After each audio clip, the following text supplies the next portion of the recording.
Hi, my name is Jane Friedhoff. I'm a game designer, creative coder, and I'm also the developer of Slam City Oracles. So I got involved with Death by Audio Arcade and Mark actually when my partner, Andy Wallace, got involved with Mark. So Andy had come home one day and said, I met this guy and he's really interested in making arcade cabinets for indie games, and he wants to make one for my game. Should I do it?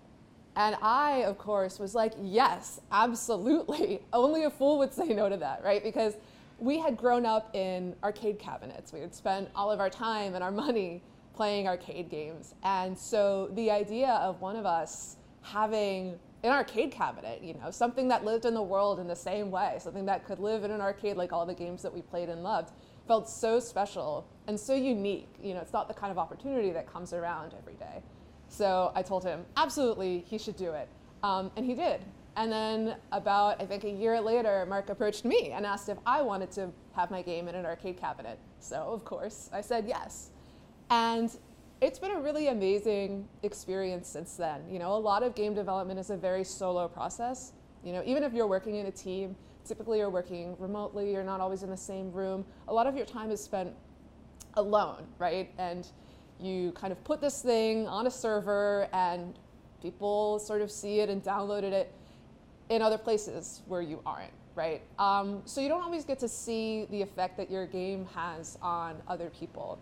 And when you show it at events, you get to see a little bit of that for little pockets of time, right? For 2 or 3 hours at a time. But having a game in an arcade cabinet is a really amazing experience because it starts to take up space. Right? There are people who will learn about it and want to play it and drag their friends over physically to play it. There are people who will expect it at certain events and start to miss it if it's not there. And starting to see that community form in real life is really amazing and really unique. And it's not an experience I would have had if Mark hadn't asked me to make an arcade cabinet with him.